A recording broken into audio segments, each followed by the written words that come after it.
She married her own brother, not out of love, but royal duty.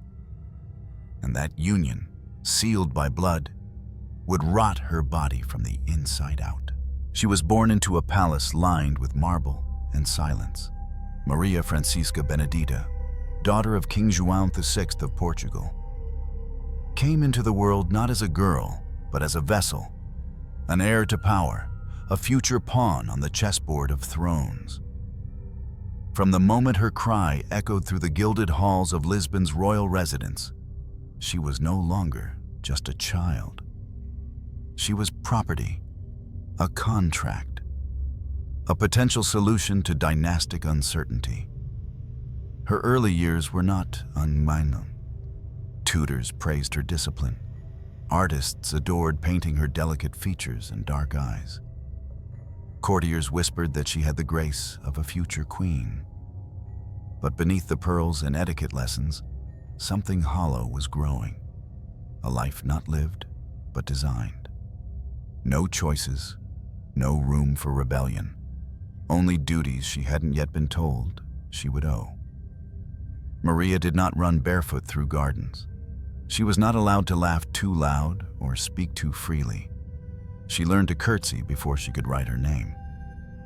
And when she asked why her meals were always timed to the minute, why her days were always rehearsed like theater, they told her it was because that's what princesses do. They never told her it was because her womb would someday be used to seal an empire. As a girl, she heard stories of queens, strong women who ruled beside their husbands or alone in crisis. She loved Joan the Mad, Elizabeth of Aragon, but no one mentioned that many of those queens went mad, were locked away, or died in childbirth. Those parts of the story were left out, too ugly for embroidery, too real for fairy tales. Still, Maria believed she might be different, gentle, observant, kind. She was not one for ambition, but she longed to be loved, not just admired. She loved music, especially the harpsichord. Her hands, pale and thin, moved gracefully over the keys, the only time she was allowed to make noise freely. In music, she wasn't a daughter of kings. She was just a girl. But kingdoms have no use for girls, only symbols. And when Brazil declared independence in 1822, the world of the Braganza dynasty was split in two. Portugal on one side, Brazil on the other. Her brother Pedro, now Emperor of Brazil, had defied Lisbon, refused to return, and crowned himself in a land an ocean away. It was a scandal, a fracture, a threat to the ancient order. And Maria? She became the thread the court hoped to stitch across that widening tear. She was 17 when the whispers began. A marriage, a political gesture, a royal act of unity between the two thrones. And the groom would not be a cousin or foreign prince. It would be Pedro himself, her brother. Maria did not scream. She did not protest. Royal girls are trained not to. But something inside her folded. No one asked if she wanted to marry him. No one spoke of choice or desire. Instead, papal envoys negotiated a dispensation from Rome, a formal holy permission for incest, signed and sealed by the Vatican for the sake of national stability.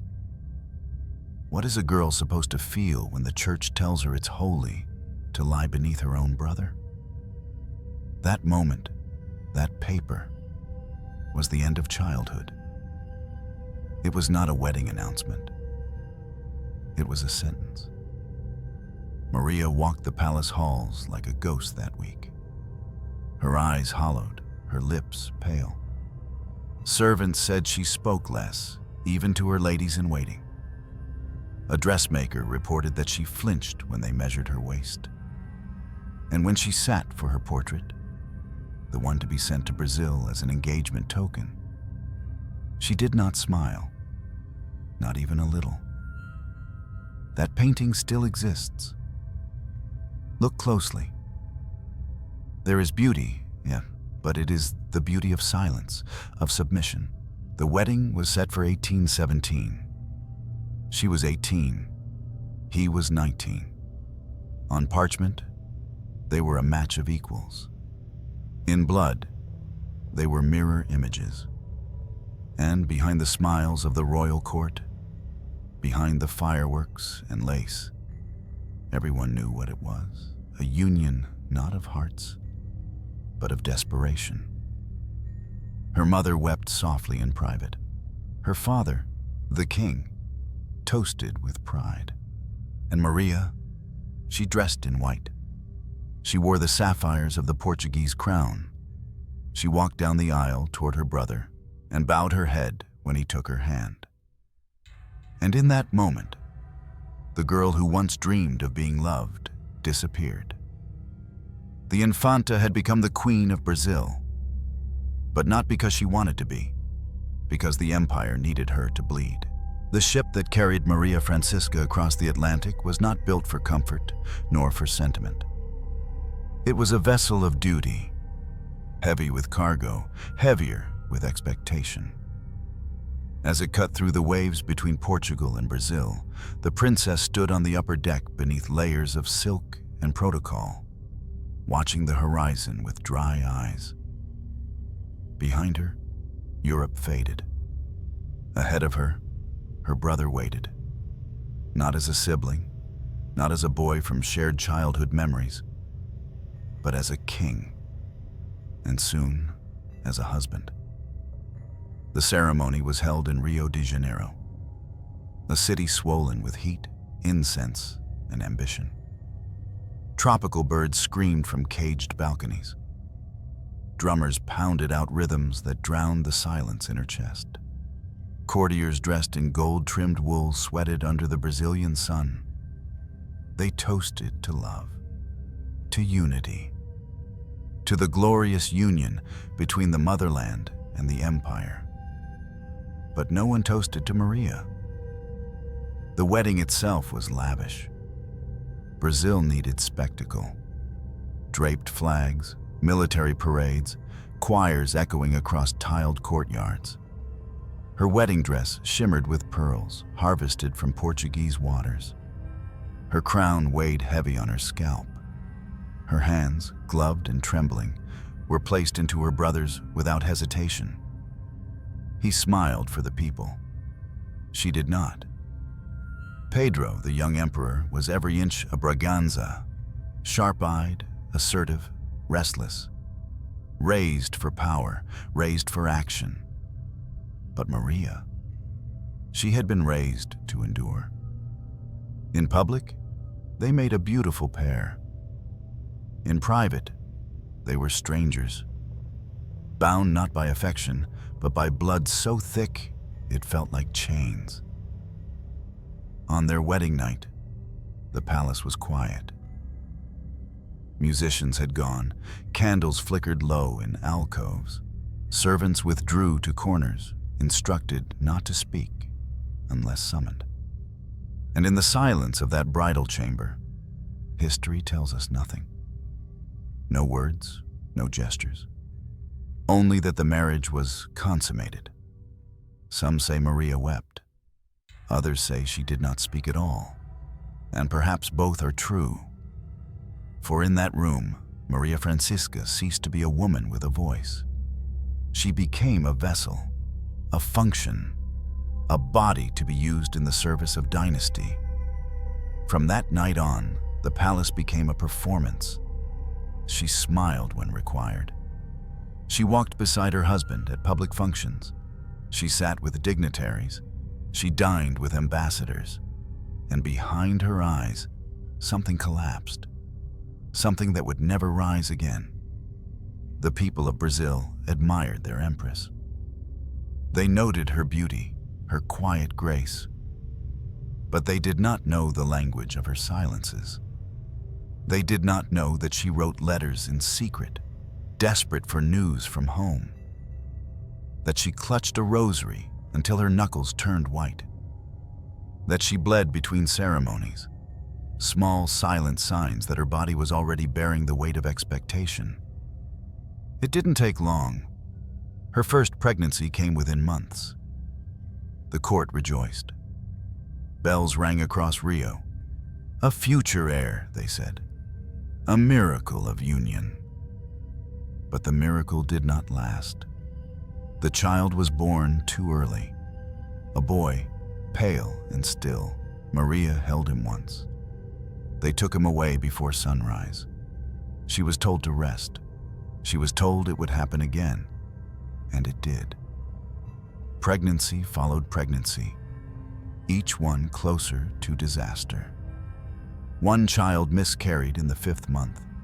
Another born with weak lungs, dying within days. Each birth took something from her, her strength, her color, her ability to walk without trembling. Doctors gave her tonics made of crushed pearls, wine, and powdered bark. Priests gave her blessings. Courtiers gave her distance. And Pedro? He gave her indifference. The emperor had other concerns. The empire was restless. He was fighting to maintain control, to assert dominance over unruly provinces, to be seen as more than a rebel prince. And when the weight of governance became too much, he found relief not in his wife's arms, but in the beds of other women. His affairs were not secret, nor were they discreet. One mistress even bore him a son before Maria could produce a living heir. The court turned its eyes away. The church turned its gaze upward. But Maria could not look away, not when her marriage bed still smelled of pain. Still, she tried.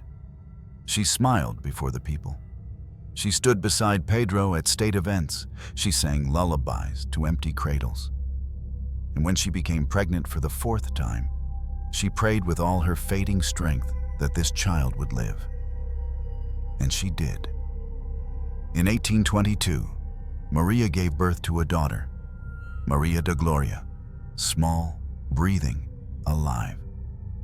It was a victory, a reprieve, a reason to believe that perhaps all this suffering had meant something. But joy, in Maria's world, was always brief. The empire was fracturing. Pedro's reign teetered on the edge of rebellion. He would eventually abdicate the throne of Brazil, return to Europe, and leave behind more ruins than triumph. But for Maria, those years in Rio were not marked by politics. They were marked by the erosion of self. She lost 3 children. She lost her health. She lost the illusion of love. And in the eyes of many, she was still expected to be grateful, for she had given the empire a queen. Maria de Gloria would become Queen Maria II of Portugal. A legacy, yes, but a lonely one, built on her mother's suffering, born of a union that should never have been. As for Maria Francisca, she was never truly seen again. The radiant bride of 1817 faded into the background, her voice muted, her body worn thin, her marriage bed transformed into a tomb of expectation. The girl who once crossed the ocean to marry her brother had become something else. Not a wife, not a queen, a shadow in silk. The palace had dozens of rooms, each more ornate than the last. Painted ceilings, crystal chandeliers, marble floors so polished they reflected the faces of the walking dead. But none of them, not one, offered her peace. Maria Francisca spent her days moving through them like a ghost, her fingers brushing tapestries without feeling, her eyes following servants without truly seeing. She was still young, barely past 20, but her body had become a battlefield, not of politics, but of blood, bone, and slow internal collapse. Her pregnancies did not bring joy. They brought silence, fear. Every time her belly swelled, courtiers held their breath, Every time her footsteps slowed, physicians were called to calculate due dates, herbal dosages, the risk of hemorrhage. They spoke about her like a breeding animal, not a woman. She was not invited into those conversations. The first child, lost before the third trimester, was buried quietly in the palace chapel. No name, no mourning. Just a priest, a midwife, and a wooden box. The second was born too early to survive. Its skin was thin as parchment. Its breath never came. Maria touched the child once, then vomited into a basin until her body collapsed from exhaustion. The third, a girl, lived for 2 days. Long enough for Maria to sing to her, long enough to smell her, long enough to hope. Then came the silence. No cries, no heartbeat, just stillness. And the court? It moved on. Banquets continued. Opera singers performed. Ministers debated policies over wine. No one paused long enough to ask if the empress could walk without pain. They said she was delicate. They said she needed rest. But no one dared call it grief. Grief, after all, was not fitting for a queen. One evening, weeks after her third loss, the palace held a masked ball. Foreign dignitaries filled the great hall. Candles shimmered off jewel-toned gowns. Musicians played waltzes beneath golden balconies. And somewhere upstairs, Maria sat alone in the nursery, rocking an empty cradle. She wore no mask. She needed none. The child she had named in her heart, quietly, without telling anyone, was gone. And now, the silence was louder than any symphony. She whispered lullabies to the void, not because she believed the child could hear her, but because she couldn't bear the sound of her own heartbeat anymore. That was the night her hair began to fall out.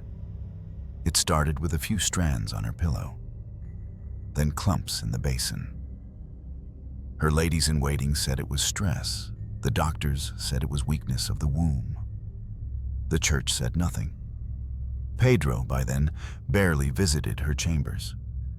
His mistresses were younger, easier, less full of questions. He avoided her gaze at dinners. He addressed her in formal tones. The man she had been forced to marry, her brother, her king, had turned her into a relic before she turned 25. She began sleeping with the windows open, even in the rain. She said the cold helped her breathe. She stopped attending court events. She stopped singing. When the fourth pregnancy came, no one celebrated, not even her. This one somehow survived. Maria da Gloria. The baby was small, but fierce. She cried loudly. She latched quickly, and Maria, for the first time in years, smiled. But it was a broken smile, not full, not whole. It was the kind of smile people give at funerals, half gratitude, half regret. She loved the child, of course she did. But love, for Maria, had become a dangerous thing. Every time she looked at her daughter, she saw ghosts. She saw what could have been, what should have been. She saw the faces of 3 children she would never raise. And in the months that followed, as Maria da Gloria grew strong, Maria Francisca grew weaker. Her period stopped. Her skin lost color. Her lower abdomen ached constantly. And yet, no physician could agree on a cause. Some blamed exhaustion. Others suspected a lingering infection. A few whispered the word no one dared say aloud: cancer. But the word was never written. It hung in the air like a secret too cruel to speak. By the end of that year, she could no longer ride horseback. Her legs trembled. Her vision blurred. She fainted twice during royal dinners, spilling wine across the table before collapsing in front of ambassadors. Still, the court expected her to smile. Still, they painted portraits, touching up the eyes, smoothing the skin, erasing the signs of decay, because a dying queen is bad for morale. And so she became two people: the painted empress, ageless and serene on canvas, and the real woman, coughing blood behind velvet curtains. One night during a state function, her daughter reached out to touch her necklace, a family heirloom passed down through generations of queens. Maria flinched, not from fear, but because the touch reminded her she was still a body, still alive, still tethered. And in that moment, with music echoing from below, she realized something terrifying. She no longer wished to live, not out of despair, not out of weakness, but because the palace had become a mausoleum, a place where children died, where love was duty, where her face was more useful in oil than in reality. The cradle was still in her chamber. She never let them move it. At first, it was just fatigue, the kind of tiredness that never truly lifts, not even after sleep, not even after silence. Her body, once delicate but capable, began to fail in ways that no one could quite explain. Her walks through the gardens grew shorter, her appetite diminished. Her face, already pale by nature, took on a new shade. Something between ash and ivory, the color of paper that had been folded too many times. The court physicians called it nervous weakness. They recommended sea air, goat's milk, and boiled herbs. But the ache in her lower belly only grew heavier. It was a weight she could not shake. Not with sleep, not with prayer, not with opium drops on her tongue. Sometimes she could stand only by gripping the bedpost. Sometimes the pain came like a wave, hot, blinding, full-bodied, and she would bite down on her wrist to keep from crying out. They called it hysteria. They called it melancholy. But what it was something growing inside her. Slowly, silently, without mercy. She began bleeding between her courses. At first it was light, barely more than a shadow.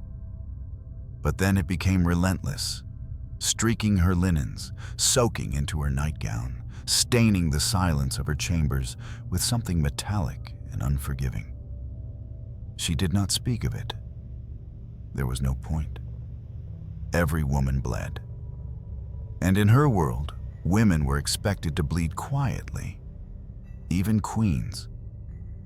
Pedro noticed, but only in the way a ruler notices a cracked face, an irritation, not a tragedy. His attentions turned elsewhere, toward affairs of the court and of the flesh. He continued to sleep with his mistresses. He continued to rule. And Maria, left behind in their cold marriage bed, began to disappear in pieces. She lost weight. Her gowns hung loose from her shoulders, her cheeks hollowed.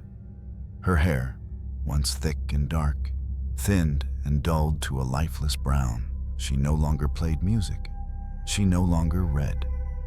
Even her letters, those fragile threads that once connected her to Portugal, went unwritten. It was her ladies-in-waiting who sounded the alarm. They reported that the empress had begun waking in the night, soaked in sweat. That her hands shook even when at rest. That her skin had taken on a strange hue, almost green at the temples, as if her blood had forgotten how to nourish her. Doctors came and went, some Portuguese, some Brazilian, all equally helpless. They examined her with cold hands and colder theories.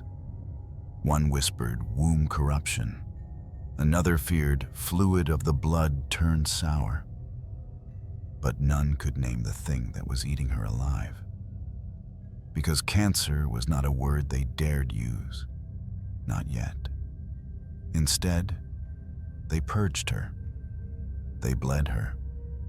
They applied leeches to her thighs and behind her ears. They forced her to drink tinctures of mercury, arsenic, and camphor. One even suggested pregnancy.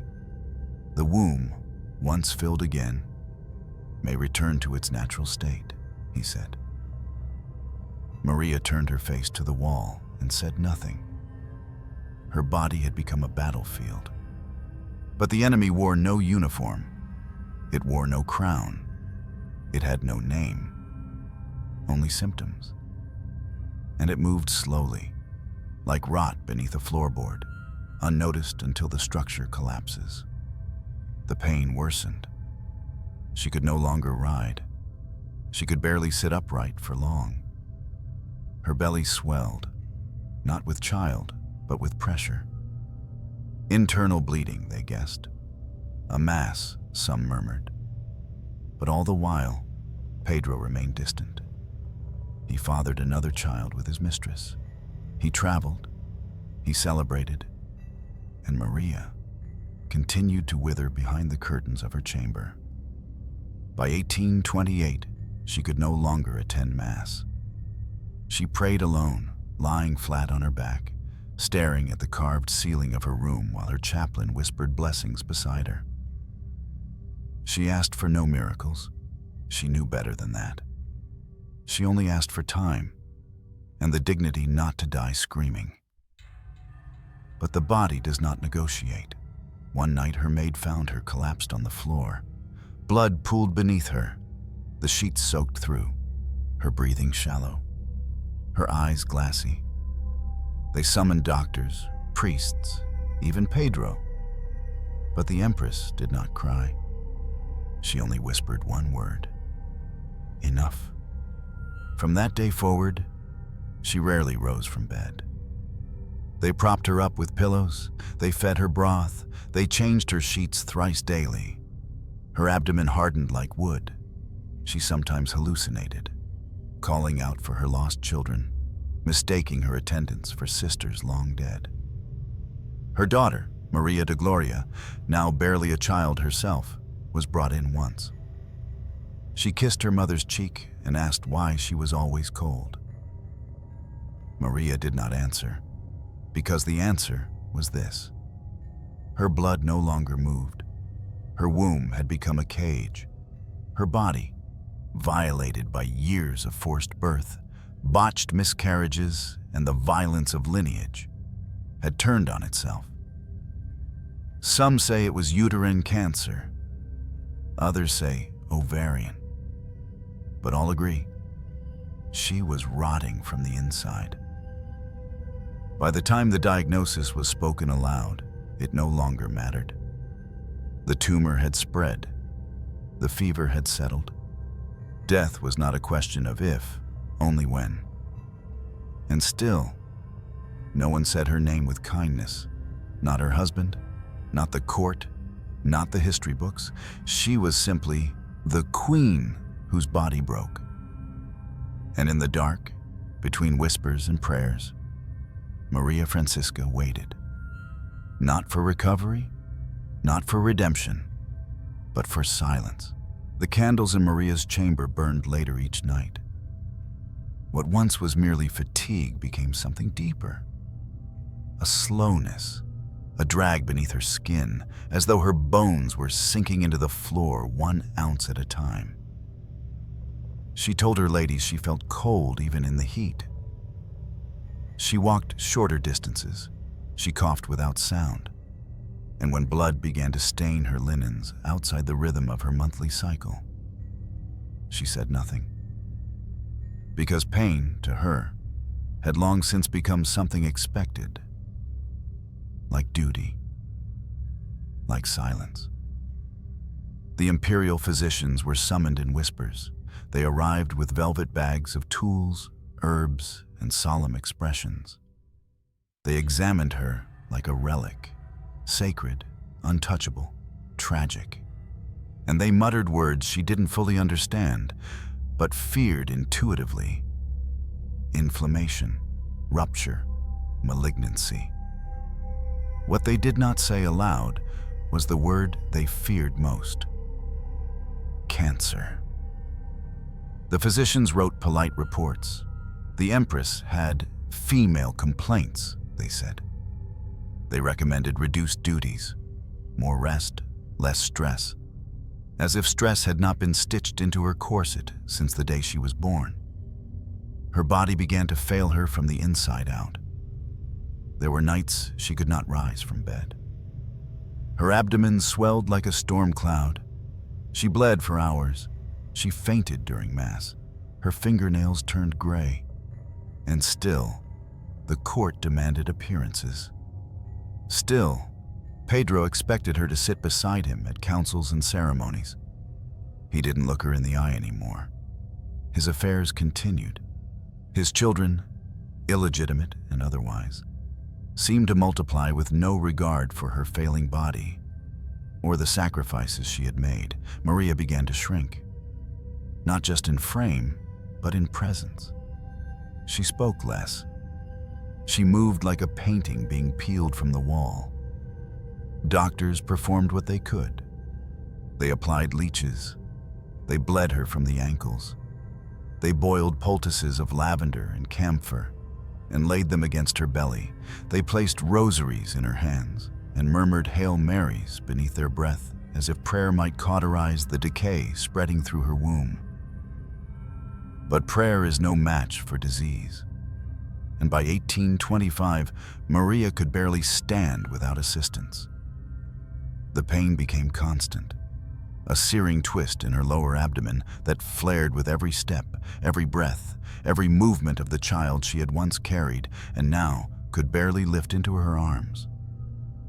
Maria de Gloria, her one surviving daughter, was growing, radiant, full of questions. But her mother, who once dreamed of guiding her through life, now recoiled at sunlight, winced at laughter, shivered under embroidered blankets while Rio bloomed outside in full color. The physicians stopped hiding the truth. They told Pedro quietly that his wife might not survive the year. They did not tell Maria. She already knew.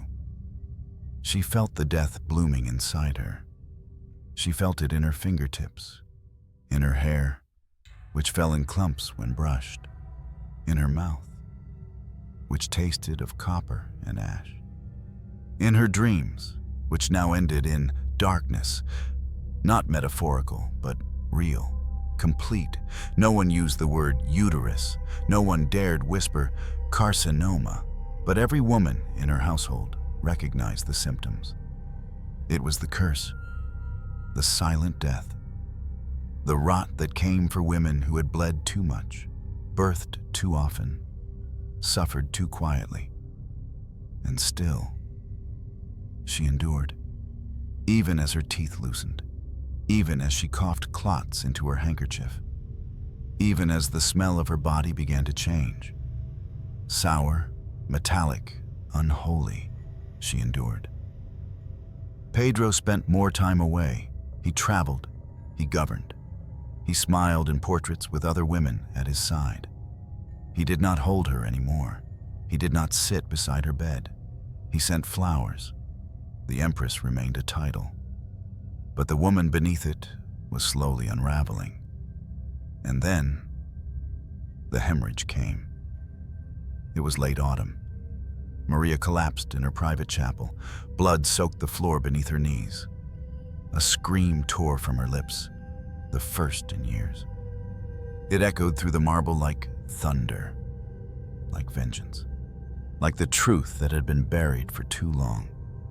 Her ladies rushed in. The physician followed. They carried her back to bed as if carrying a shattered reliquary.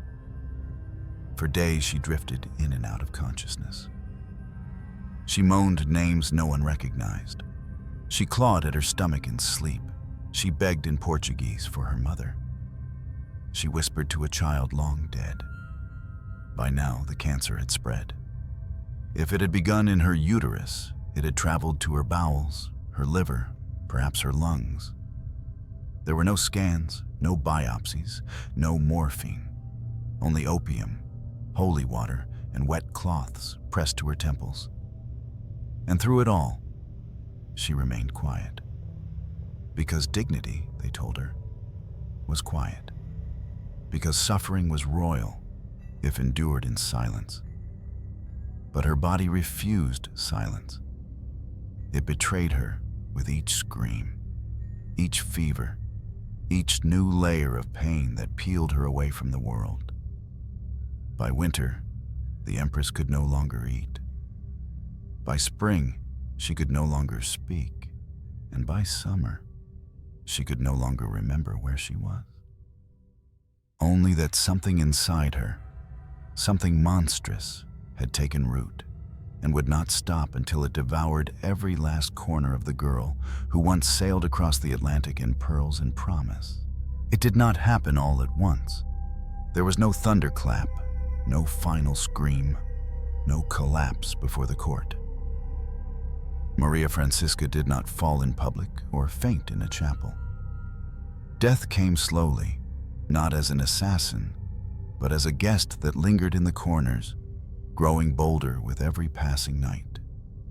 It began, as it often does, with blood.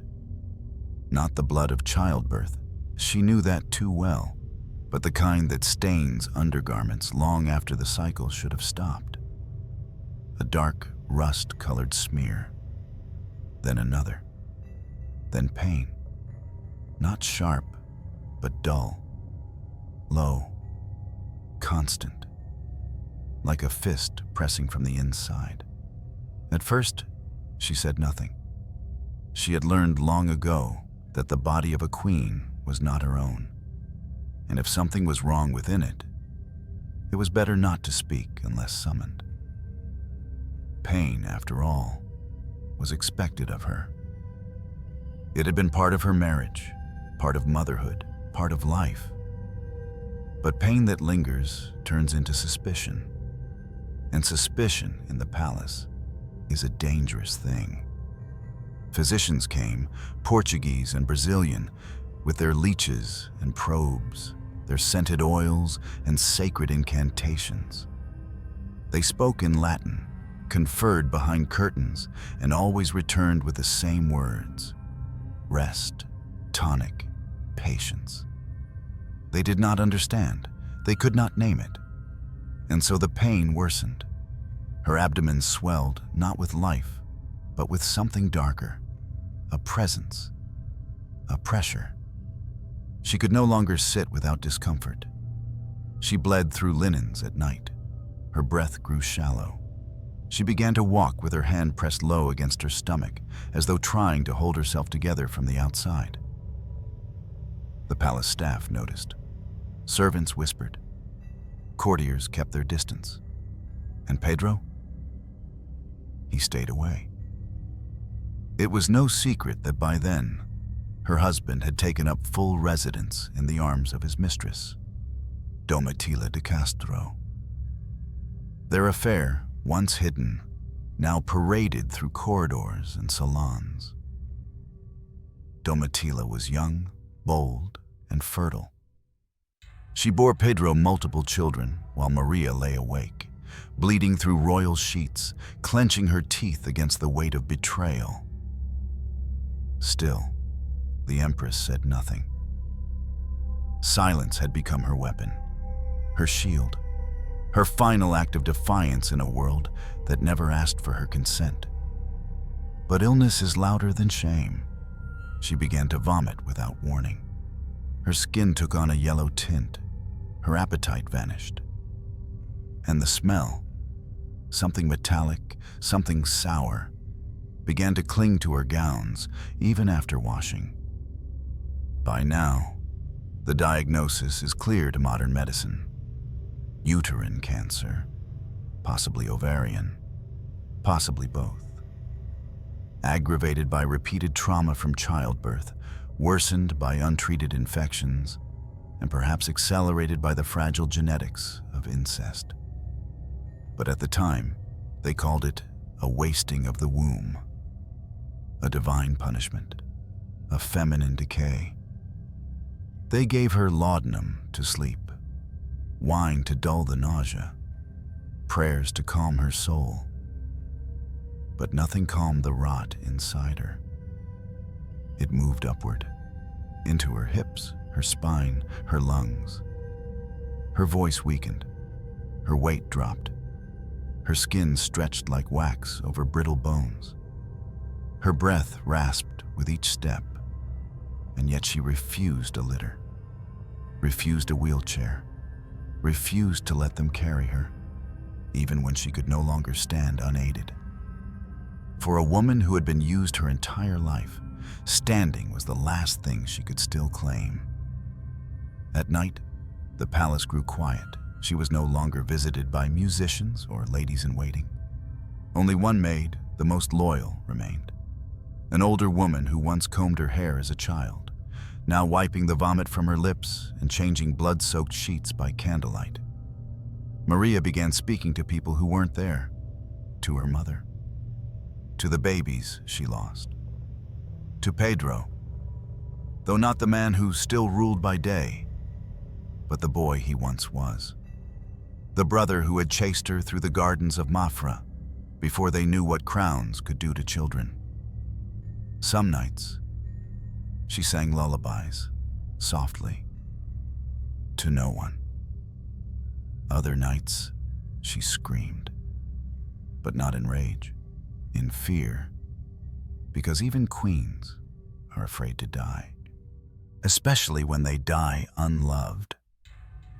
Her final days were a blur. Her body barely recognizable, her voice nearly gone. She could no longer hold a pen.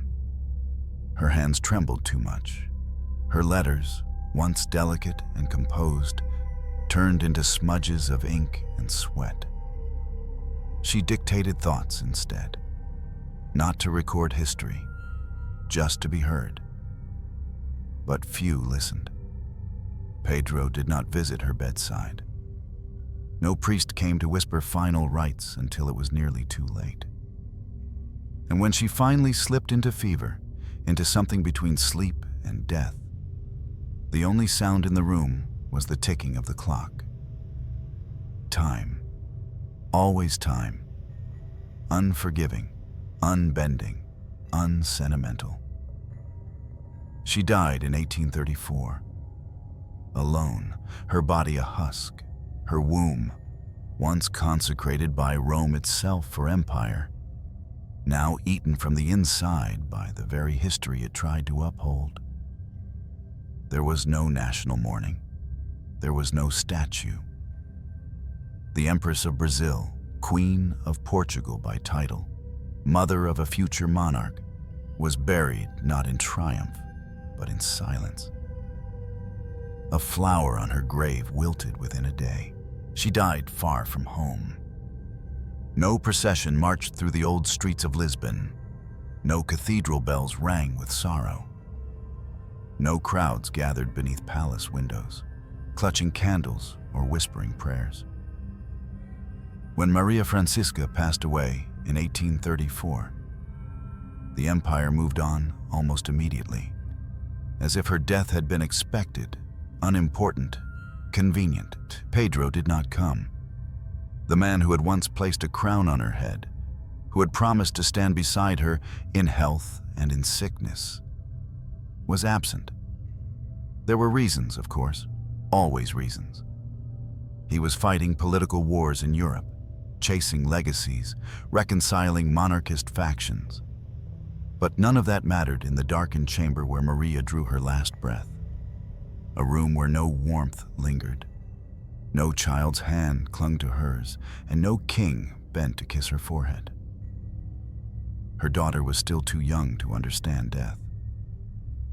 Her husband chose not to see it, and the world chose not to remember. Maria's body was dressed in silence. Black silk gloves covered the hands that had trembled through childbirth. A thin veil was drawn over the face, once praised for its serenity, now pale with the sickly gray of prolonged illness. Even in death, she was posed, made palatable, a quiet prop for royal continuity. There would be no autopsy, no public acknowledgement of the suffering she endured. The words uterine cancer were never spoken in court. It was simply recorded as a long and wasting disease. But her death did not exist in a vacuum. Beneath the surface of royal rituals, political tremors had begun to stir. The empire was already unstable, Brazil and Portugal drifting further apart in ideology and geography. And Maria's passing, though muted, left behind more than an empty bed. It left a daughter with 2 crowns and no guidance. It left a widowed emperor entangled in wars and scandal. It left a court uneasy with memory, unsure whether to grieve or forget. Her funeral was modest. A few hymns, a candlelit mass, a eulogy that mentioned her virtues but not her pain. The word sacrifice was used. So was obedience. No one said tragedy. No one dared to call it what it was, the slow erasure of a woman for the sake of dynastic illusion. And yet, her death changed things.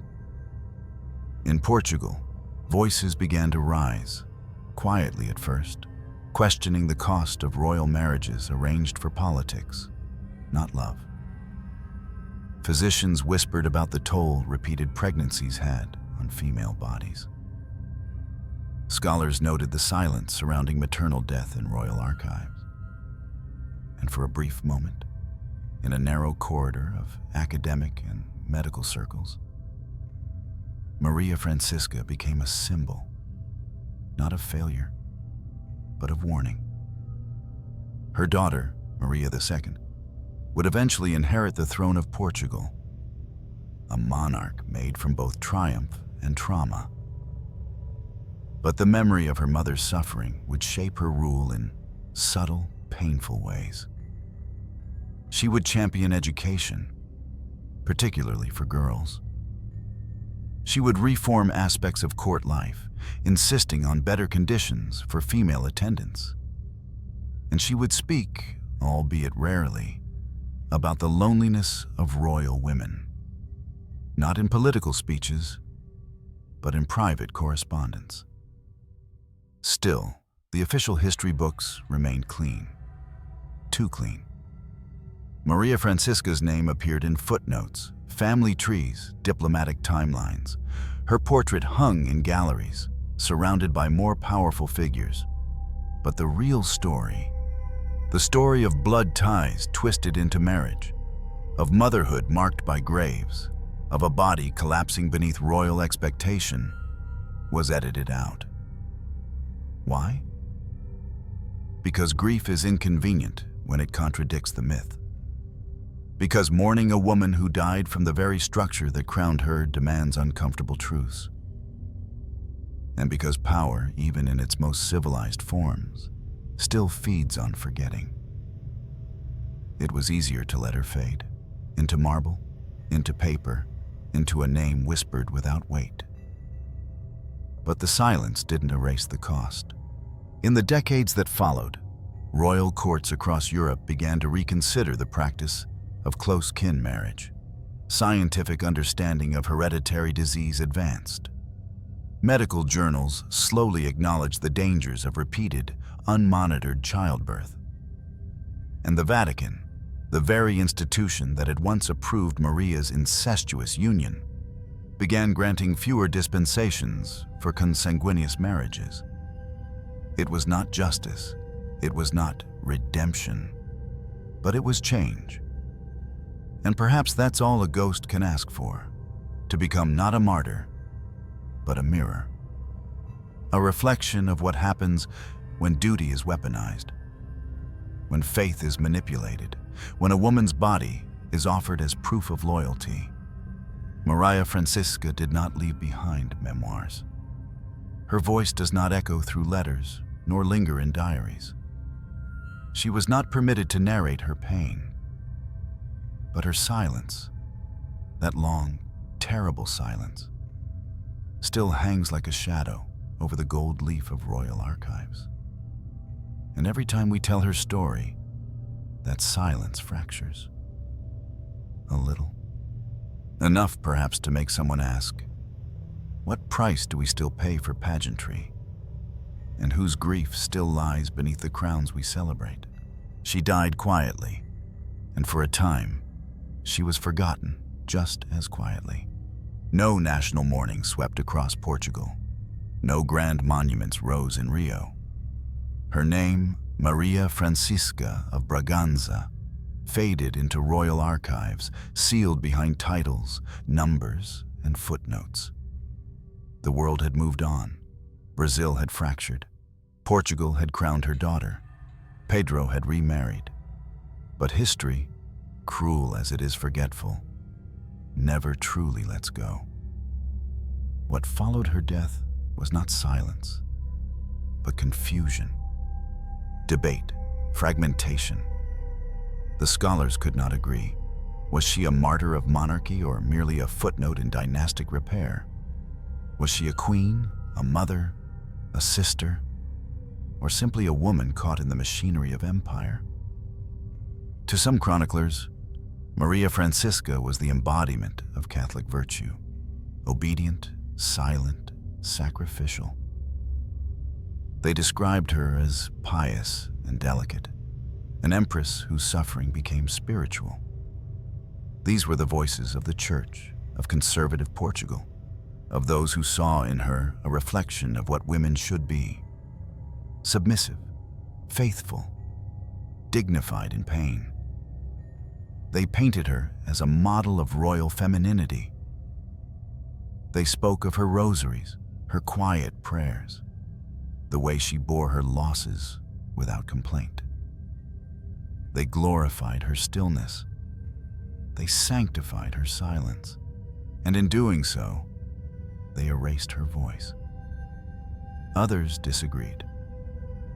A newer generation of historians, writing from feminist perspectives or post-colonial critiques, saw her not as saint, but as sacrifice. A girl who never had a chance to say no. A queen who was manufactured for political absorption, used and discarded. These voices did not praise her silence. They questioned why she was silent in the first place. They asked what kind of system allowed a teenage girl to be married to her own brother with the Vatican's blessing. They asked how many Maria Franciscas had come and gone unrecorded, unburied, unnamed. And then there were those who could not decide. Those who saw both pain and privilege. Who acknowledged that Maria lived in silks, dined on porcelain, and died in a royal bed. But who also understood that none of those things protected her from loneliness, illness, or the breakdown of the soul. Her husband's defenders said she had been treated fairly, that she was Empress of Brazil, that she mothered a queen, that she had been loved in his own way. But those who read the letters, those fragile correspondences where she begged for updates from Lisbon, pleaded for a priest, wrote of pain in her womb and fear in her chest, knew otherwise. Pedro remarried only 2 years after her death, to a woman he had chosen, a Bavarian princess with no blood ties, no whispered incest. His second wife bore him more children, but none would be queen. That title remained with Maria's daughter. A cruel irony that the unwanted union created the only legitimate heir. And what of Maria herself? Her story became a puzzle of contrasts. In Portugal, some remembered her only as the mother of Maria II. In Brazil, her name barely survived beyond the dusty shelves of royal genealogy. In the Vatican, her file, the special papal dispensation, remains archived in Latin, a clinical record of sin permitted for sovereignty. Even artists could not agree on how to paint her. One portrait shows her in white lace, pale and angelic, lips barely curled into a smile, a ghost bride. Another shows her with dark eyes and a veil, hand resting over her abdomen, perhaps pregnant, perhaps mourning. No one knows which is closer to truth. Perhaps both are, perhaps neither. And yet, in recent decades, interest has returned.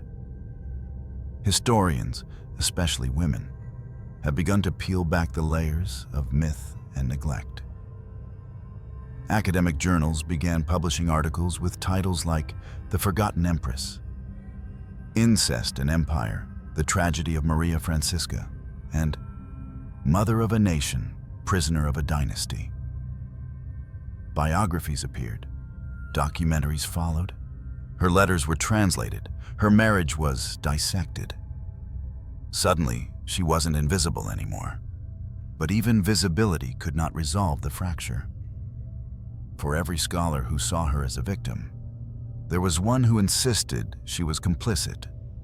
For every writer who mourned her fate, another argued that her suffering was no greater than that of the thousands of unnamed women buried in paupers' graves across Portugal and Brazil. Maria Francisca became a mirror, not just of empire, but of how we choose to remember. And perhaps that is the cruelest trick of history, that the same silence which once buried her has now been replaced by noise, by clashing interpretations, by voices that claim to speak for her, yet can never truly know what she whispered when she bled in the dark. There is no justice in how she is remembered. Only fragments, only echoes, only the knowledge that she never got to write her own ending, only to be written about by others, centuries later, with pens soaked in hindsight.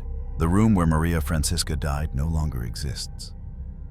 Its walls were stripped, repainted, renamed. The bed she lay on was removed, the drapes replaced, the air purified of memory. Even the scent, that faint, suffocating blend of iron, mildew, and fading perfume, was eventually chased out by time. But somewhere, beneath the floorboards, or deep in the cracks of forgotten marble, her final hours remain, clinging like breath on a window pane. She died on March 10th, 1834. 34 years old. The cause was noted simply: uterine cancer, perhaps ovarian, perhaps both. The records, written by physicians with trembling quills and colder hearts, offer no pain scale, no last words, no mention of who sat beside her, if anyone did. Only dates, only clinical terms, only the mechanical truth of her departure. But death, in this case, was not sudden. It had crept for years, slowly, with precision, first in her womb, the same place where life had tried and failed to grow. Then in her abdomen, then her spine, then her breath. The tumors spread like secrets, silent, invasive, ignored until they screamed. In the final weeks, she no longer stood, no longer spoke above a whisper, no longer recognized the portraits hanging in her chambers. The pain came in waves, and with it, the smell of tissue breaking down, of blood leaking into linen, of a body collapsing in on itself. When she died, the palace exhaled. Pedro, by then, had long detached. He had abdicated the Brazilian throne 2 years earlier. His mind was fixed on Europe, on Portugal's civil war, on political restoration, on rebuilding his own name through his daughter. Maria, the child they once held like fragile porcelain, was now Queen Maria II, and her mother's death was, politically speaking, a footnote. The funeral was respectable, dignified, brief. Held in Lisbon after her body was shipped across the Atlantic, the ceremony was quiet, tasteful, and wrapped in royal protocol. No elaborate procession, no marble tomb unveiling. Just an empress turned consort lowered into the ground with a few lines of Latin and a crown placed near her feet. No flowers, no mourning crowd, no widowers weeping. They buried her in the royal pantheon of the House of Braganza, a cold, echoing crypt where monarchs are arranged like relics, their names carved into stone that grows moss faster than memory. Her name was etched neatly, without flourish. Maria Francisca Benedita, daughter of João VI, sister and wife of Pedro I, mother of Maria II. Nothing more. No inscription about her suffering. No note of her exile. No statue to mark her kindness or her loneliness. Just marble, dust, and silence. And in that silence, something sinister. Because monuments, though made to honor, are just as often made to forget. And the absence of detail, the omissions carved deep into the stone, spoke louder than any epitaph. They had buried not only her body, but the discomfort of her truth, the incest, the forced marriage, the children lost, the disease that grew where love had never been allowed to live. Years passed. Tourists wandered through the Pantheon, pausing at kings and queens whose legacies echoed through textbooks and war chronicles. Few stopped at Maria's grave. Fewer asked about the woman who had once been Empress of Brazil, who had once given birth to a queen, who had once married her own brother beneath a crown woven from political desperation. There were no flowers, only dust. A spider had made its home in the corner of her inscription. Its web stretched like lace across the faded letters. Even nature, it seemed, had forgotten to grieve her. But monuments have cracks, and history has echoes. And sometimes, in the silence of a crypt, something whispers back. There is a painting, oil on canvas, now darkened with age, that survives in a lesser gallery of Lisbon.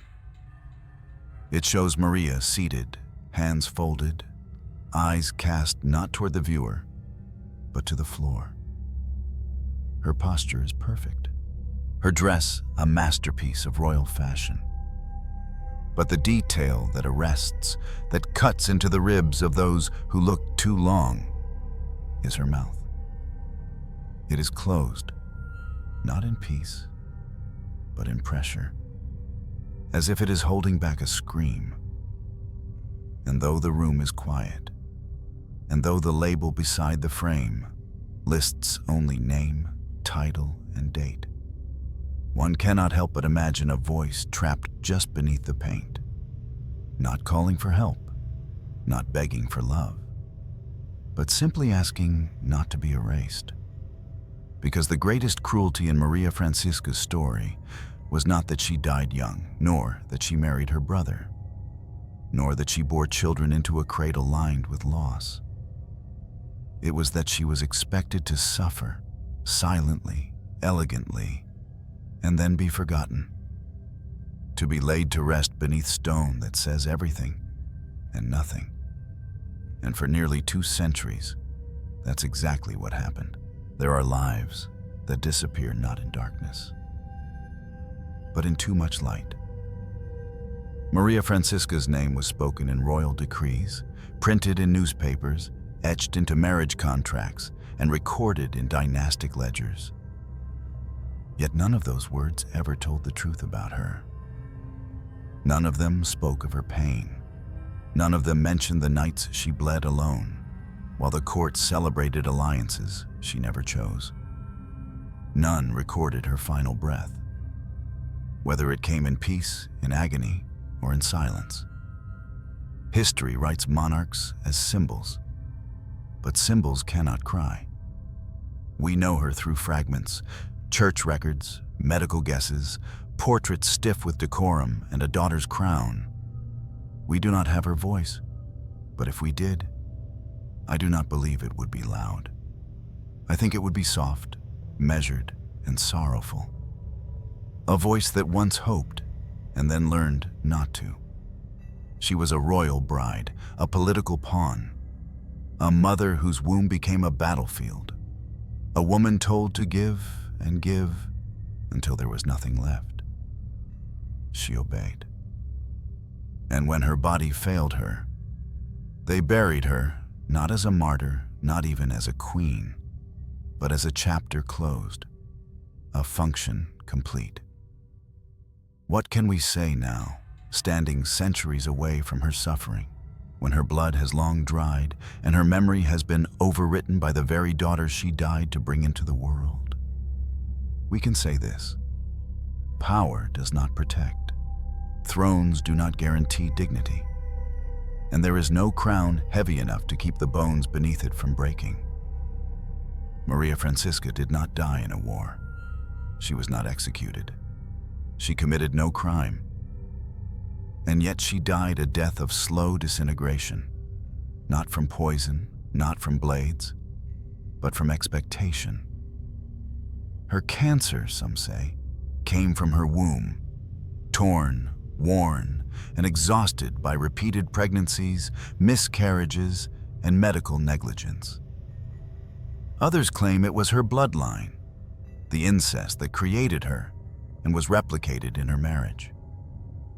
But whatever the cause, the effect was the same. Her body turned against itself, cell by cell, organ by organ, a rebellion from within. How bitter the irony that a woman married to hold an empire together was undone by the very body that made her valuable. And what of love? Pedro remarried after her death. His second wife was not his sister. He lived longer. He ruled more. And in most histories, his name overshadows hers, despite all that he took. Maria Francisca loved in silence, gave in silence, suffered in silence, and silence was how they rewarded her. But silence is not the same as peace. We must be careful when telling stories of the past, not to mistake pageantry for protection. The gowns, the crowns, the palaces, they do not shield against grief, nor do they dull the sting of loneliness when the very people you share blood with are the ones who use that blood as leverage. There is a myth, a seductive one, that royalty means safety, that birthright is immunity, that queens do not feel pain the way we do. But that is a lie, invented by those who benefit from looking up. Never closely. Look closer. Maria Francisca died before her 35th birthday. Her body likely decayed from a disease that bloomed after years of forced childbirth and medical ignorance. Her marriage, sanctified by religion, was built on a transgression too heavy to name aloud. Her motherhood was marked by the graves of 3 children. Her only surviving daughter was taken from her, raised not in Brazil, but in Portugal, where the little girl would be groomed to rule and repeat the cycle of duty over desire. It is too late to offer Maria comfort, but it is not too late to give her something else: memory. Not the kind found in statues or textbooks, but the kind that lives in acknowledgement, in the willingness to name what was done to her, not as a curiosity, but as a cruelty. To understand that she was not merely part of a royal marriage, she was consumed by it. She was not simply a queen. She was a girl born into a gilded cage, a sister turned bride, a mother turned grave. A human being whose suffering was made invisible by the rituals of empire.